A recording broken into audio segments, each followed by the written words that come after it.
นี้ขอดามเถื่อวันศีลวันธรรมดา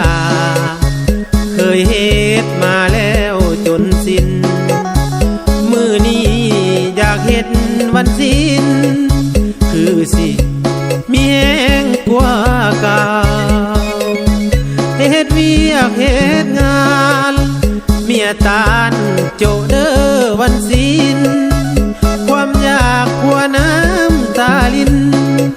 หมดวันศีลแล้วการสีเขาเคยสีสู่มือบาดมือนี้คือบอกหยุดเศร้าปานว่าปากคองวมเงา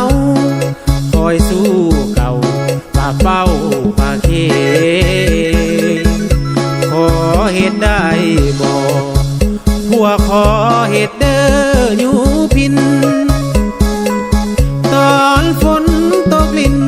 สีเข้าวันสิ้นได้ใจอุ้มสุมอายสิอยู่เทิงให้น้องตรงท่าทางลุมบาดสีถือเป่าเข้าซุ้มเมียอายอย่าได้ห้องข้าเมียเว้าคลำสีหน้าเว้ายอกยิ้มหัวขอนำอย่าเฮ็ดเด้อผัวบาดเข้าหัวสิเห็นแต่หำเพิ่นว่ามือใหม่แล้วสิให้อายสิเศร้าคำแต่มือนี้อยากเฮ็ดขอนำงามคำพออายมี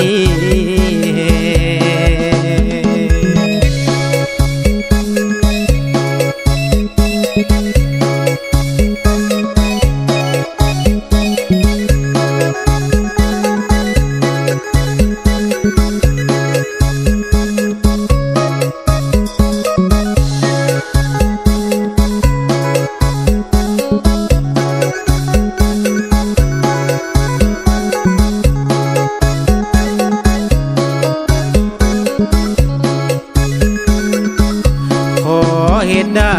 บอกผัวขอเหตุเด้ออยู่พินตอนฝนตกลิ่นสีเข้าวันสิ้นได้ใจอุ้มสุมอายสิอยู่เทิงให้น้องตรงท่าทางลุมบาดสีถือเป่าเข้าซุ้มเมียอายอย่าได้ห้องข้าเมียเว้าคลำสีหน้าเว้ายอกยิ้มหัวขอนำอย่าเฮ็ดเด้อผัวบาดเข้าหัว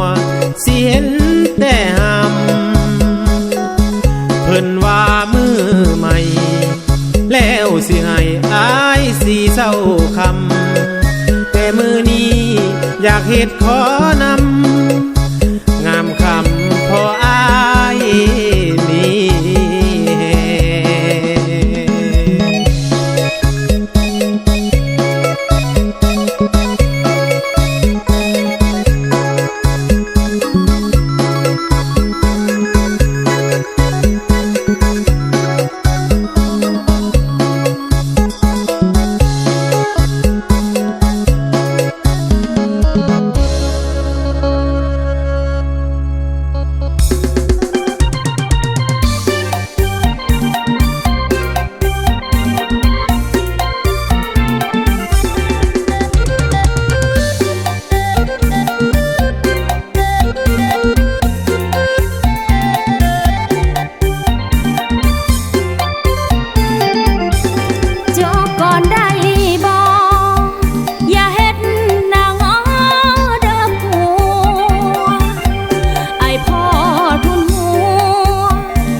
วันสิ้น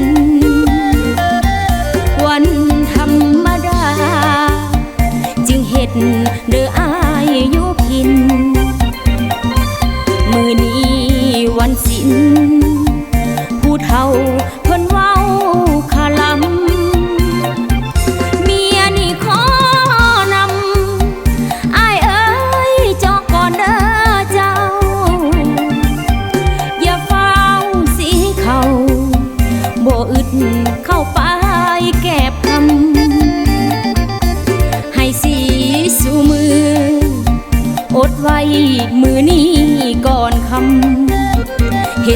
เมี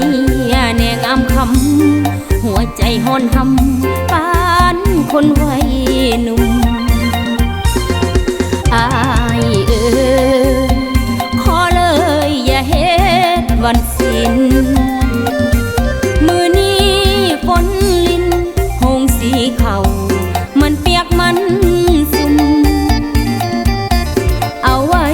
มือใหม่น้องสิให้อายอยู่ทางลุมบัดสีถือเป่าเขาซุ่มเมียสีบืนขึ้นอยู่ถึงอดบ่ได้ให้เบิ่งหน้าเมียซ้ำซามืออื่นสิให้อายสินั่งสิยืนสิหมดคืนน้องสิลองเบิ่งสิให้หลายๆค่าแนมอายทนได้โดนเถิงมีหำแล้วไปเลี้ยงปลาครึ่งแกว่งไทยเปิงซึ้งขายปลาเอาเงิน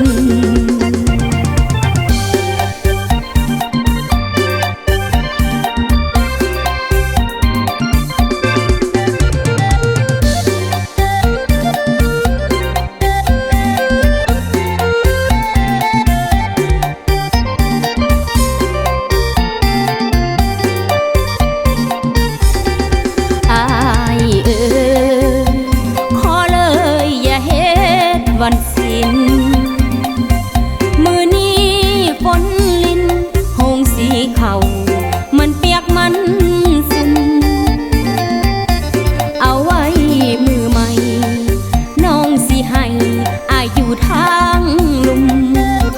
บัดสีถือเป่าเขาซุ่มเมียสีบืนขึ้นอยู่ถึงอดบ่ได้ให้เบิ่งหน้าเมียซ้ำซามืออื่นสิให้อายสินั่งสิยืน